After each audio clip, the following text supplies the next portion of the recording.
Hello दोस्तों, नमस्कार। Trade with नील के यूट्यूब चैनल पे आपका स्वागत है। दोस्तों, मैं अपने चैनल पर कुछ लर्निंग वीडियोज़ आपके साथ शेयर करना चाहता हूँ। इसी कड़ी में आज हम समझेंगे कि विक्स किस तरह से ऑप्शन प्रीमियम को प्रभावित करता है। ऑप्शन प्रीमियम को बनाने के लिए ब्लैक सोल्स मॉडल को यूज़ में लाया जाता है। ऑप्शन प्रीमियम में तीन चीज़ें होती हैं: इंट्रिंसिक वैल्यू, टाइम वैल्यू और वोलेटिलिटी। ये तीनों चीज़ें होती हैं। विक्स वोलेटिलिटी को ही रिप्रेजेंट करता है। आज का विक्स है 17 के लगभग, तो हम 17 मान लेते हैं। तो इसका मतलब ये हुआ कि निफ्टी अगले एक साल में 17% ऊपर या फिर 17% नीचे तक मूव कर सकता है। हालांकि ये 100% ये कोई रूल स्ट्रिक्टली निफ्टी फॉलो नहीं करता है, लेकिन जो पोजिशनल ट्रेड बनाते हैं वीकली या मंथली या फिर उससे भी अधिक कोई बनाता हो, तो वो इसी को विक्स के बेस पे ही अपना सपोर्ट, रेसिस्टेंस और प्रीमियम सेलेक्ट करते हैं।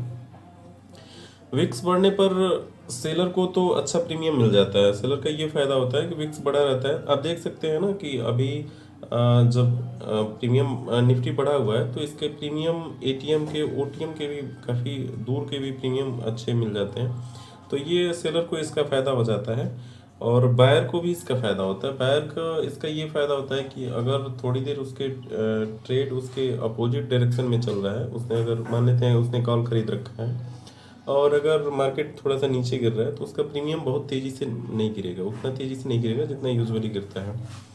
ठीक इसके अपोजिट गिरता हुआ विक्स क्या होता है कि सेलर के लिए बहुत ही प्रॉफिटेबल होता है। अगर विक्स जैसे 17 चला गया है और इस पे किसी सेलर ने सेल कर रखा है और विक्स आ गया है 12, तो मार्केट अगर सेलर के अपोजिट डायरेक्शन में जाएगा तो भी उसके लिए प्रॉफिटेबल ही होगा और बायर को परेशान करने वाला होगा। मान लेते हैं कि मार्केट गिर रहा है और किसी ने पुट बाय कर रखा है, तो भी उसका प्रीमियम उतने तेज़ी से नहीं बढ़ेगा जैसे पहले, मतलब जब विक्स 17 था तब बढ़ रहा था। तो आगे चलते हैं, हम इसको चार्ट में समझते हैं कि कैसे विक्स इम्पेक्ट करता है हमारे प्रीमियम को। हमारे पास दो चार्ट है, एक है विक्स का और एक विक्स का है और एक निफ्टी का है। तो अभी हम मान लेते हैं कि विक्स यहाँ पे है 10 पे, ठीक है, और निफ्टी का ये है हमारा 24,000, ये है 25,000 और ये है 23,000। हम इस तीनों का ये हमारा कॉल साइड का प्रीमियम इसको हम मानेंगे और ये पुट साइड का मानेंगे। लिखने में थोड़ी सी प्रॉब्लम हो रही है, आप समझ लीजिएगा। अगर हम इसको मान लेते हैं कि ये 100 है और ये भी 100 है और बाकी सारी चीज़ें अगर ऐसे ही रहें, उसमें किसी और कंडीशन में चेंज नहीं होता है, केवल विक्स में चेंज होता है। विक्स गया, ये मान लेते हैं पहुंच गया 15 पे और ये 20 रख लेते हैं इसको। विक्स पहुंच गया 15 पे, तो वो प्रीमियम हो जाएगा, सपोज करते हैं, इतना होगा नहीं लेकिन सपोज करते हैं 110 हो गया। आप देख सकते हैं कि कोई और चीज़ नहीं बढ़ा और प्रीमियम हो गया 110। अब यहीं से अगर हम ये देख लें कि मार्केट भी ऊपर की तरफ मूव करने लगा और आ गया 25,000, नहीं है 25,000 के नीचे ही आ गया, तो ये प्रीमियम तो बढ़ेगा।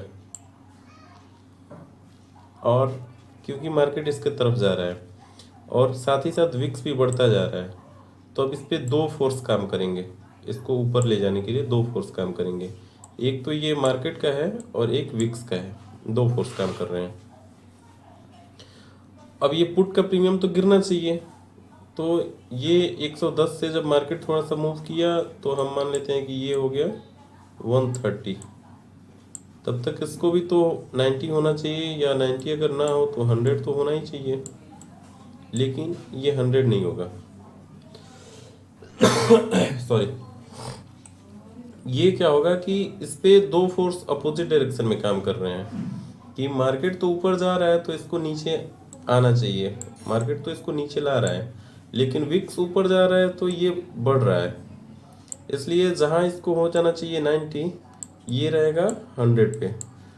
साथ ही अगर देखें कि ये ऊपर जाते जाते अगर ये 200 पॉइंट ऊपर गया ना, और ये 100 पे आया है, अगर यहाँ से एक 50 पॉइंट नीचे रेड कैंडल बन गई, तो ये फटाक से अब इस पे दो फोर्स काम करेंगे एक ही डायरेक्शन में।